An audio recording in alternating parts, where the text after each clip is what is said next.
Side खबरों के लिए सब्सक्राइब करें फ्लेम मीडिया और उसके बाद बेल आइकन को प्रेस करें ताकि सबसे पहले आपको मिले एक्सक्लूसिव खबरें।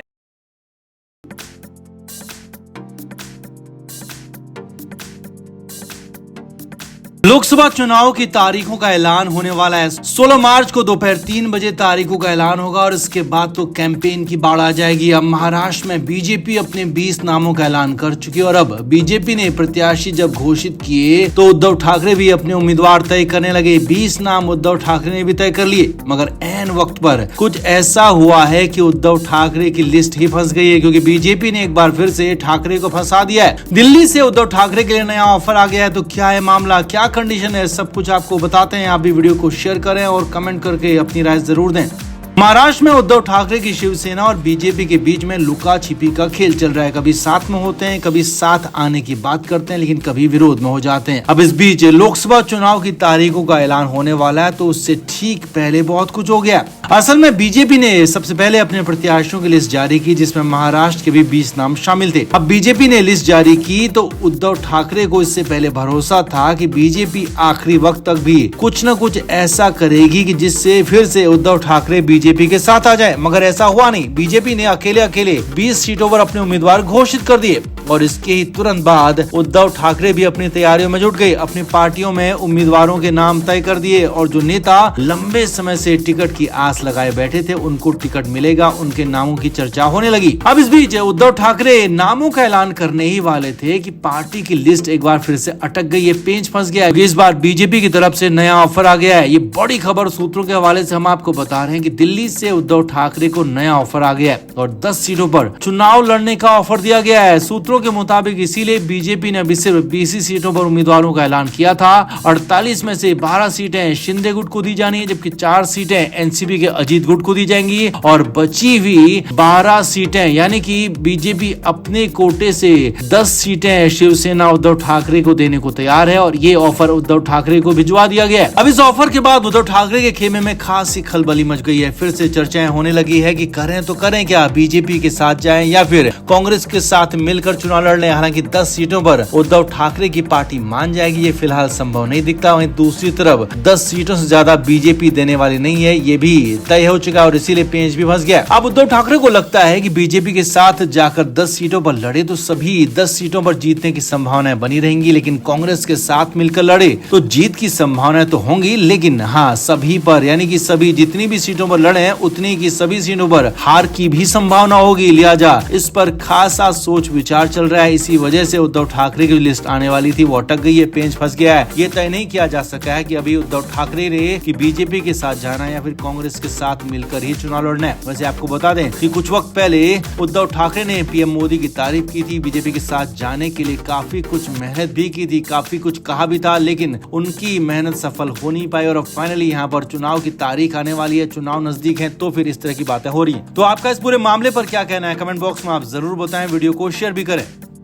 तो महाराष्ट्र की सियासत में बीते लंबे वक्त से बवाल है। जब से उद्धव ठाकरे ने मुख्यमंत्री पद से इस्तीफा दिया है तब से ही लगातार उद्धव ठाकरे के हालात खराब हैं। हालांकि इस बार लोकसभा चुनाव से ठीक पहले उद्धव ठाकरे ने बीजेपी के साथ आने की कोशिश की, प्रधानमंत्री मोदी की तारीफ की, यहाँ तक कि अंदर खाने बातचीत भी चलाई। शिवसेना के शिंदे गुट की ही तरफ से दावा किया गया कि दिल्ली में उद्धव ठाकरे के बेटे और ठाकरे की पत्नी ने पीएम मोदी तक से मुलाकात की, मगर कुछ भी उद्धव ठाकरे को हासिल हुआ नहीं। अब इस बीच महाराष्ट्र में लोकसभा उम्मीदवारों का ऐलान हो नहीं रहा था, तो ठाकरे इसी उम्मीद में थे कि अचानक आखिरी वक्त पर कुछ न कुछ हो सकता है, मगर यहाँ तो मामला ठाकरे के लिए पूरी तरह से खत्म हो गया, क्योंकि महाराष्ट्र की 48 में से 20 सीटों पर बीजेपी ने अपने प्रत्याशी घोषित कर दिए और इसके बाद तो उद्धव ठाकरे के लिए पूरे रास्ते बंद हो गए। सूत्रों के हवाले से खबर है कि महाराष्ट्र में बीजेपी कुल मैक्सिमम सीटों पर चुनाव लड़ना चाहती है, यानी कि 32 से 33 सीटों पर बीजेपी चुनाव लड़ना चाहती है और उसके बाद ही 20 सीटों पर प्रत्याशियों का ऐलान किया गया और बाकी सीटों पर भी जल्द ही नामों की घोषणा हो जाएगी। यही नहीं, शिवसेना के शिंदे गुट को 12 सीट और एनसीपी के अजीत पवार गुट को 4 सीट देने पर सहमति बनने की बात कही जा रही है और बाकी बची हुई सीटों पर बीजेपी ही लड़ेगी।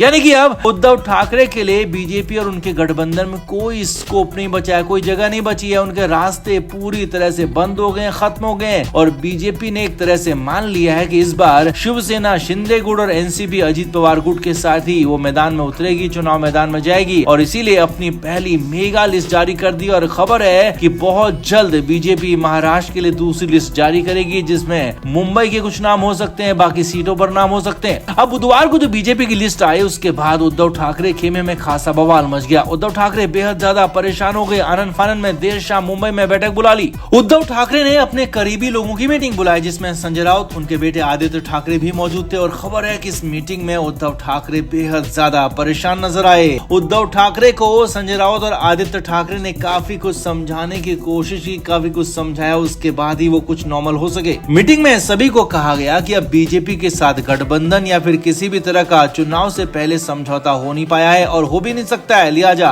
अब अपने ही दम पर चुनाव लड़ना होगा। अकेले दम पर चुनाव लड़ने का फैसला किया गया है, क्योंकि इससे पहले अब तक महाविकास अघाड़ी में भी सीटों का समझौता उद्धव ठाकरे ने अंदर खाने की बात कही जा रही थी कि इसके लिए ही अटकाया था कि उनका बीजेपी के साथ कुछ मामला सेट हो जाए, मगर ये हुआ नहीं है। लिहाजा अब माना जा रहा है कि महाविकास अघाड़ी के साथ ही शिवसेना के उद्धव ठाकरे अपना चुनाव यहाँ पर लड़ सकते हैं। भारी मन के साथ उद्धव ठाकरे ने मीटिंग ली। भारी मन के साथ ही उद्धव ठाकरे ने अपने नेताओं को संबोधित किया और चुनाव से पहले ही हारे हुए नजर आए। जी हाँ, उनकी बॉडी लैंग्वेज, उनका अंदाज पूरी तरह से थका हुआ था, हारे हुए नजर आ रहे थे, क्योंकि बीजेपी ने एक तरफा लिस्ट जारी कर दी थी, उनसे बात तक नहीं की, उनको मुंह तक नहीं लगाया। अब देखना यह है कि उद्धव ठाकरे कब और कैसे अपने प्रत्याशियों का ऐलान करते हैं, कितनी सीटों पर चुनाव लड़ते हैं, क्योंकि हार तो वो पहले ही मान चुके हैं। अब देखना है कि चुनाव कैसे लड़ते हैं। तो आपका इस पर क्या कहना है, कमेंट बॉक्स में आप जरूर से जरूर बताएं, वीडियो को शेयर भी करें।